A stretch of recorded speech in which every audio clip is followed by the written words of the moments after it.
इस वीडियो में बताई गई सारी जानकारी पब्लिक प्लेटफॉर्म पर उपलब्ध है। इसमें ऐसी कोई जानकारी नहीं दी गई है जिससे हमारे सुरक्षा बलों की गोपनीयता भंग होती है। डिफेंस डिटेक्टिव सेना का सम्मान करता है और उन्हीं जानकारियों के आधार पर काम करता है जो सार्वजनिक रूप से मौजूद हैं। नमस्कार दोस्तों, डिफेंस डिटेक्टिव के एक और एपिसोड में आपका स्वागत है। मैं हूं आलोक।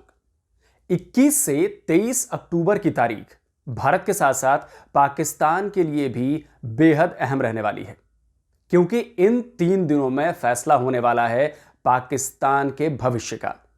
इन 3 दिनों में इस बात पर फैसला हो जाएगा कि पाकिस्तान एफएटीएफ की ग्रे लिस्ट में रहता है या फिर उसे ब्लैक लिस्ट में डाल दिया जाता है। वैसे मैं आपको यह भी बता दूं कि एफएटीएफ की जो गाइडलाइंस थी पाकिस्तान के लिए, उस पर पाकिस्तान ने कोई बेहतर परफॉर्मेंस नहीं दी है। हमें बताया गया था कि 27 पॉइंट्स ऐसे हैं जिसके ऊपर पाकिस्तान को अमल दरामद करना है।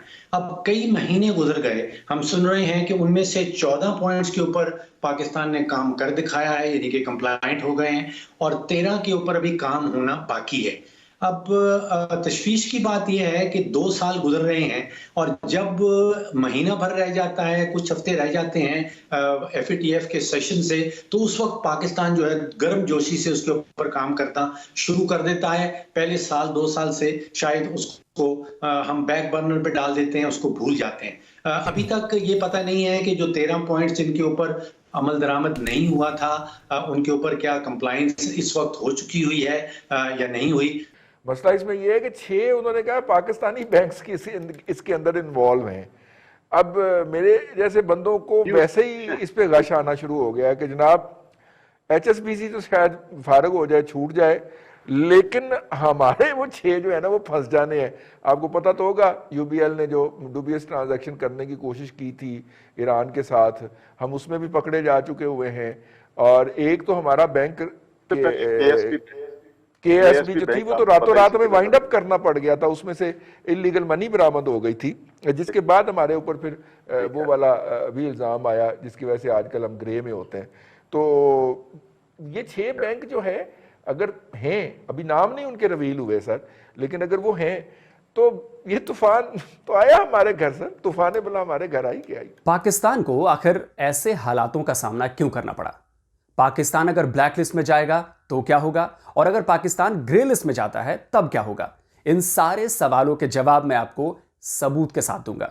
लेकिन उससे पहले एक बेहद अहम सवाल कि क्या आपने डिफेंस डिटेक्टिव को सब्सक्राइब किया है? अगर आपका जवाब ना में है तो प्लीज दाईं ओर जो लाल बटन आपको दिख रहा है उस पर क्लिक कर दें और साथ ही बेल आइकॉन को दबाना भी ना भूलें, जिससे डिफेंस डिटेक्टिव के हर नए वीडियो की जानकारी आप तक फौरन पहुंच जाए। चलिए वापस लौटते हैं अपने आज के मुद्दे पर। सवाल यह है कि ये एफएटीएफ आखिर है क्या और ये करता क्या है, क्योंकि पाकिस्तान और एफएटीएफ के रिश्ते को समझने से पहले यह जानना बहुत जरूरी है कि एफएटीएफ है क्या और ये करता क्या है। एफएटीएफ का फुल फॉर्म है फाइनेंशियल एक्शन टास्क फोर्स। इसे G7 समूह देशों द्वारा साल 1989 में बनाया गया था। फ्रांस की राजधानी पेरिस में इसका हेडक्वार्टर है। इसके 39 सदस्य हैं, जिनमें से 37 देश और 2 रीजनल ऑर्गेनाइजेशंस हैं। ये है उन देशों के नाम जो इसके सदस्य हैं। इसमें भारत भी शामिल है। शुरुआत में इसका काम उन देशों पर नजर रखना था जो ड्रग्स या सोने की स्मगलिंग में शामिल होते थे या टैक्स चोरी में शामिल होते थे। लेकिन अमेरिका पर 9/11 के हमले के बाद आतंक को बढ़ावा देने वाले और आतंकवादियों को आर्थिक मदद देने वाले देशों पर भी एफएटीएफ ने नजर रखना शुरू कर दिया। साथ ही सामूहिक विनाश के हथियारों के प्रसार पर भी इसकी नजरें रहती हैं। हर साल एफएटीएफ की 3 बार बैठक होती है। एफएटीएफ की 2 श्रेणियां होती हैं जिन्हें लिस्ट कहा जाता है। पहली है ग्रे लिस्ट और दूसरी है ब्लैक लिस्ट। पाकिस्तान अभी ग्रे लिस्ट में है, इसलिए यह समझना भी जरूरी है कि इन दोनों लिस्ट का मतलब क्या है और किसी भी देश को इनमें से किसी एक लिस्ट में डालने की वजह क्या होती है। तो सबसे पहले बात ग्रे लिस्ट की। ग्रे लिस्ट के 2 हिस्से हैं। पहले हिस्से में वो देश आते हैं जो टैक्स हेवन हैं, यानी वो देश जहां से दुनिया भर की कंपनियां टैक्स चोरी का रास्ता बनाती हैं, जैसे बहामास और पनामा। ग्रे लिस्ट के दूसरे हिस्से में आते हैं वो देश जो आतंकवाद को बढ़ावा देते हैं, जो आतंकवाद को आर्थिक रूप से मदद करते हैं। इसमें पाकिस्तान, सीरिया और यमन जैसे देश हैं। ब्लैक लिस्ट में उन देशों को रखा जाता है जहां की सरकारी संस्थाएं मनी लॉन्ड्रिंग और आतंकवाद को आर्थिक मदद रोकने के लिए दुनिया का साथ नहीं देते हैं, यानी उल्टा उन्हें बढ़ावा देते हैं। ब्लैकलिस्ट में उत्तर कोरिया और ईरान हैं। मुझे उम्मीद है कि अब आप ये समझ गए होंगे कि एफएटीएफ क्या है और ये क्या करता है। साल 2012 में पाकिस्तान को पहली बार इस ग्रे लिस्ट में डाला गया। हालांकि 2015 में वो इस लिस्ट से बाहर भी आ गया, लेकिन साल 2018 में एक बार फिर पाकिस्तान ग्रे लिस्ट में पहुंच गया। अब पाकिस्तान पर ब्लैक लिस्ट में जाने का खतरा मंडरा रहा है, क्योंकि FATF ने जो काम पाकिस्तान को करने के लिए कहे थे वो काम पाकिस्तान ने किए ही नहीं। जहां तक मेरा तज्जिया है, मुझे लग रहा है कि हम ग्रे लिस्ट में ही रहेंगे, क्योंकि हमने 13 पॉइंट्स के ऊपर अभी तक काम नहीं किया। कानून साजी शायद हो गई है, लेकिन अभी तक हमारी जो कन्विक्शन का रेट है, जो सजा देने का रेट है, वो बहुत ही कम है। इसमें भी 6 ऐसे पॉइंट्स थे जिन पर पाकिस्तान को काम करना बेहद जरूरी था, जैसे मसूद अजहर, हाफिज सईद, जकीउर रहमान लखवी जैसे आतंकियों पर कार्रवाई करनी थी। लेकिन पाकिस्तान इसमें फेल हुआ, और ये वो आतंकी हैं जिन पर संयुक्त राष्ट्र संघ ने प्रतिबंध लगा रखा है। उससे पहले हमने हाफिज सईद और इस तरह के जितने भी लोग हैं उनको अंदर टक दिया हुआ है, 5-5 साल की सजाएं दे दी हुई हैं। यानी कि हमने ये भी एस्टेब्लिश कर दिया हुआ है कि हमारे यहाँ ये काम होता रहा है। ठीक है, अब हम कह रहे हैं कि नहीं अच्छे बच्चे बन गए। सर ये ना हो कि आ बैल मुझे मार। अब ये बिल्कुल ठीक है। देखें, पाकिस्तान की जो हालत है ना, वो है हाथी की उस दुम की, कि हाथी निकल गया है, उसको किसी ने नहीं देखा, वो दुम चूके पीछे हिलती रहती है, हम दुम वाले हैं, वो काम है हमारा। वही हाल हमारा है कि मरे को, क्या एक शेर है मुझे, मारे शाम जी, वो हाल है हमारा कि 6 बैंक हमारे डुबोने हैं उन्होंने डुबो देने। उसमें हो सकता है कोई इंटरनेशनल बैंक भी होगा, मल्टीनेशनल, जिस तरह खालिद रसूल साहब ने कहा। FATF का कितना बड़ा खौफ इस वक्त पाकिस्तान में है, इसका अंदाजा आपको पाकिस्तानी शेयर बाजार की हालत से लग जाएगा। 18 अक्टूबर को ही, यानी FATF की मीटिंग से 3 दिन पहले ही, कराची स्टॉक एक्सचेंज में 634 पॉइंट्स की बड़ी गिरावट आई। निवेशक इस बात से डरे हुए हैं कि अगर उन्होंने निवेश किया और FATF की ब्लैक लिस्ट में पाकिस्तान आ गया तो उनके पैसे डूब जाएंगे। अभी हाल ही में APG यानी एशिया पैसिफिक ग्रुप, जो FATF का ही हिस्सा है, उसकी बैठक हुई थी। इसमें कहा गया था कि पाकिस्तान को जो सिफारिशें की गई थीं उन पर काम नहीं हुआ है। 1 साल में कोई बदलाव नहीं आया है।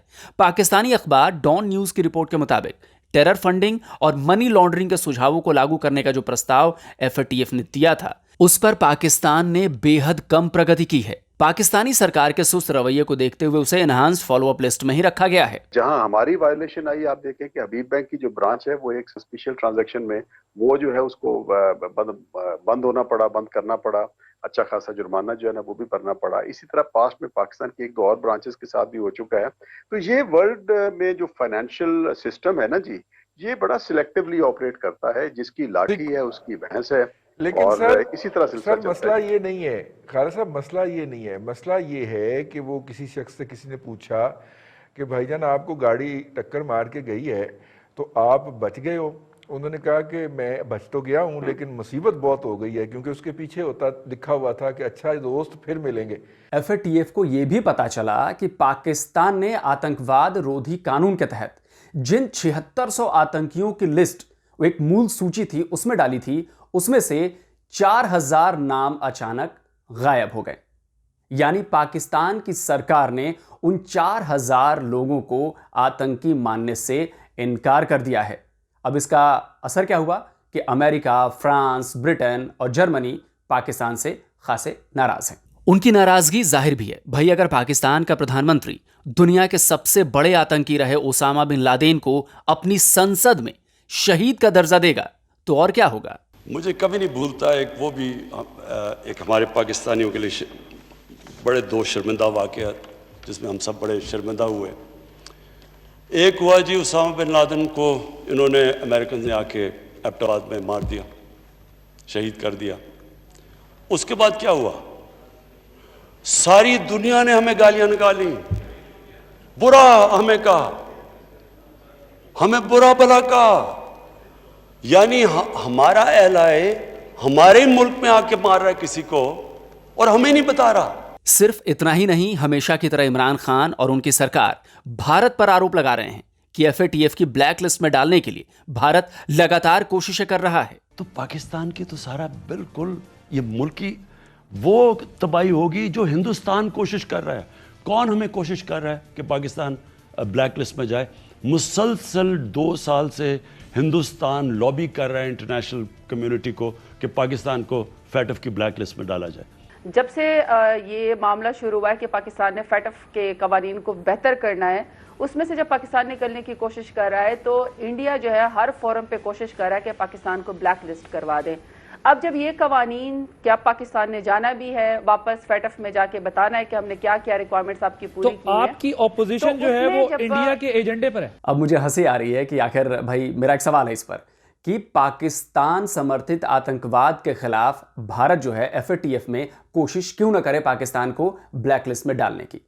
हमारे खिलाफ पाकिस्तानी सेना और उनकी सरकार लगातार काम कर रही है, लगातार आतंकी भेजती है, घुसपैठ कराती है, और अगर हम उनकी ये पोल FATF में खोल रहे हैं तो फिर इसमें हर्ज क्या है भाई? ये तो भारत का हक है।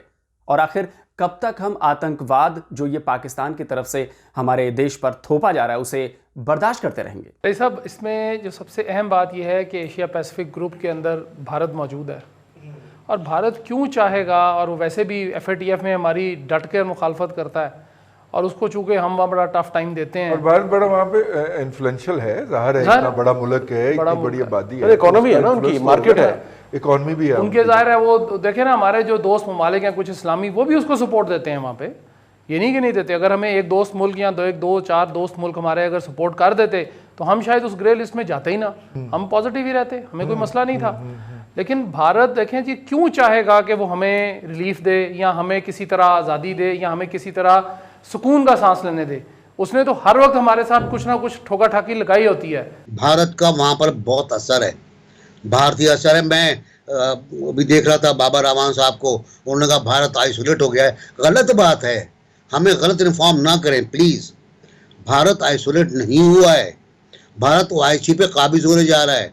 भारत FATF में मैटर करता है, भारत UN में मैटर करता है। सबसे बड़ी बात यह है कि पाकिस्तान भारत पर आरोप लगाता रहेगा लेकिन खुद नहीं सुधरेगा। जिस इस्लामिक ब्रदरहुड की बात वो करता है वो भी उसके सपोर्ट में नहीं है। तुर्की और मलेशिया को छोड़ दें तो कोई भी मुस्लिम देश उसके साथ नहीं खड़ा। पाकिस्तान को इससे समझ जाना चाहिए कि वो गलत रास्ते पर है और मौजूदा हालातों के लिए भारत नहीं बल्कि वो खुद जिम्मेदार है। जब तक भारत इस FATF में मौजूद है, उसके मरासिम मौजूद हैं, हमारे बरादर इस्लामी ममालिक के साथ, बहुत सारे मुल्क हैं हमारे, 48 मुल्क है, उसमें हम भी शामिल हैं। उनमें से हो सकता है उनके 4 के साथ हो सकता है उनके 24 के साथ हो। तो हमें एक तरफ तो ये लड़ाई लड़नी है, एक तरफ के अपने इस्लामी मुल्कों को इकट्ठा करें ताकि वो हमारे हक में बोलें। दूसरा जो हमारे दोस्त ममालिक हैं, खासकर चाइना ने हमारा कभी साथ नहीं छोड़ा, वहां भी नहीं छोड़ेगा। वो कह रहा है बार बार कि जी मैं पाकिस्तान के साथ खड़ा हूं। तो हमें तुर्की को भी मनाना चाहिए और बाकी जो ममालिक हैं उनके साथ भी डिप्लोमेसी के ऊपर थोड़ा सा जोर दे दें। कुछ भी नहीं जाता, जरा सा जोर दे दें। सऊदीया को भी, चलें सऊदी अरब को भी मना ले जी। ब्लैक लिस्ट में बहुत ममालिक कोशिश कर रहे हैं। इंडिया की कोशिश है कि पाकिस्तान को ब्लैक लिस्ट किया जाए, लेकिन जब तक 3 ममालिक जो हैं जिनमें चाइना, मलेशिया और तुर्की शामिल हैं, ये पाकिस्तान का साथ देते रहेंगे तो हम ग्रे लिस्ट में ही रहेंगे। ब्लैक लिस्ट में जाने का चांस बड़ा कम है। ये बात सच है कि किसी भी देश को ब्लैक लिस्ट में डाले जाने से रोकने के लिए सिर्फ 3 वोट चाहिए, और पाकिस्तान के पास ये तीनों वोट हैं। पहला है तुर्की का, दूसरा है चीन का, तीसरा है मलेशिया का। लेकिन पाकिस्तान का ग्रे लिस्ट से बाहर निकलना अभी तो मुश्किल है, क्योंकि इसके लिए 39 में से 12 वोटों की जरूरत पड़ेगी, और फिलहाल पाकिस्तान को 12 वोट मिलते दिख नहीं रहे हैं। और अगर पाकिस्तान मान लीजिए कि ब्लैक लिस्ट में डाल दिया जाता है तो फिर समझ लीजिए कि उसका सबसे बुरा दौर आने वाला है। जो ग्रे लिस्ट में हमने इनहेरिट किया था, यानी ग्रे लिस्ट नून लीग के ज़माने में पाकिस्तान गया था, जो हमें विरासत में मिला था। अगर पाकिस्तान ब्लैक लिस्ट में चला जाता है तो लोगों को पता चलना चाहिए उसके असरात क्या होंगे उस मुल्क पे। उसका मतलब होगा कि हमारे बैंकों के, जिस तरह ईरान का हाल है, सारी डीलिंग्स ख़त्म हो जाएंगी। उसका मतलब कि हमारे साथ कोई इंटरनेशनल फाइनेंशियल इंस्टीट्यूशंस पाकिस्तान से डील नहीं करेंगी। इसका डायरेक्ट मतलब होगा कि हमारे रुपए पे प्रेशर पड़ेगा और रुपया गिरेगा, और जब रुपया गिरेगा और रुपया किधर पहुंचेगा, क्योंकि हमारे पास तो रिजर्व्स ही नहीं है, फॉरेन करेंसी रिजर्व्स रुपए को बचाने के लिए। और जब रुपया गिरेगा क्या होगा? बिजली, गैस, तेल, सब कुछ महंगा पाकिस्तान में।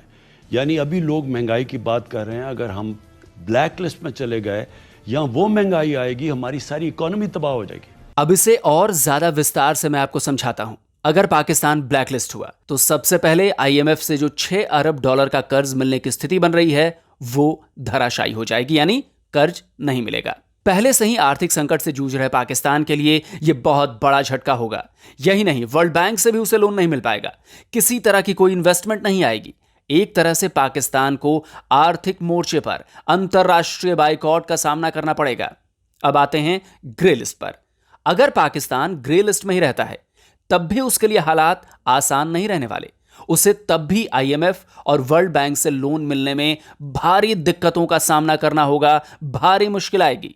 अंतरराष्ट्रीय व्यापार में पाकिस्तान को दिक्कतें आएंगी, अर्थव्यवस्था घोर संकट में ही रहेगी और इन सब का खामियाजा पाकिस्तानी आवाम को भुगतना होगा। यानी कुल मिलाकर पाकिस्तान के लिए कोई अच्छी खबर एफएटीएफ से नहीं आने वाली।